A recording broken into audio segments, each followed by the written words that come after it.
நம்ம இந்த 200 பற்றி தான் கைஸ் பார்க்க போகிறோம். நான் ரொம்ப டீட்டெயில்டாக இந்த பைக்கை பற்றி நான் பேச போகிறேன். இப்போ இன்னைக்கு ஒரு லெஜெண்டரி பைக்கை பற்றி தான் நம்ம பார்க்க போகிறோம். ஏன் இந்த லெஜெண்டரி நான் சொல்கிறேன் பார்த்தீங்கன்னா, நிறைய பேருக்கு ஒன்ஸ் அப்பான் டைமில் ஆர்சி பைக்ஸ் ரொம்ப பிடிச்சிருந்து. ஆர்சி மீன்ஸ் ஆர்சி 200, ஆர்சி 390 ரொம்ப பிடிச்சிருந்து. ஸோ அடுத்த ரெண்டாவது ஒரு ஜென் 2 விட்டாங்க, அது நிறைய பேருக்கு இஷ்டப்படலை. ஸோ எல்லாருமே இந்த டியூக் மேலே தாவிட்டாங்க. ஓகேவா, நிறைய பேர் அதுக்கப்புறம் இந்த டியூக் சீரீஸ் தான் எடுத்துகிட்டு இருக்காங்க. இந்த டியூக் சீரீஸ் சூப்பர் டியூக்குன்னு சொல்லிட்டு நிறைய மென்ஷன் பண்ணி நிறைய பேர் இந்த வண்டியை பை பண்ணிட்டு இருந்தாங்க.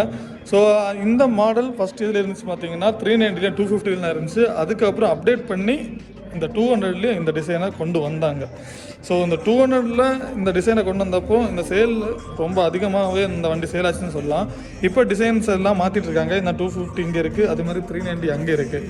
ஸோ அதே மாதிரி இப்போ 200 டிசைன் மாற்றுவாங்கன்னு சொல்லிட்டு எதிர்பார்க்குறேன். ஏன் அப்படின்னு கேட்டிங்கன்னா, இப்போ இந்த வண்டியில் LC4C இன்ஜின் தான் யூஸ் பண்ணியிருக்காங்க 250. அதே இன்ஜின் இதில் வர வாய்ப்பு இருக்குது. ஸோ இதே டிசைனில் இந்த 200 ஆக போகுது. யாருக்காச்சும் இந்த டிசைன் வாங்கணும்னு ஆசை இருந்துச்சுன்னா இப்போவே பை பண்ணிக்கோங்க. இது நிறைய ஆஃபர்ஸ் எல்லாம் போயிட்டுருக்கு.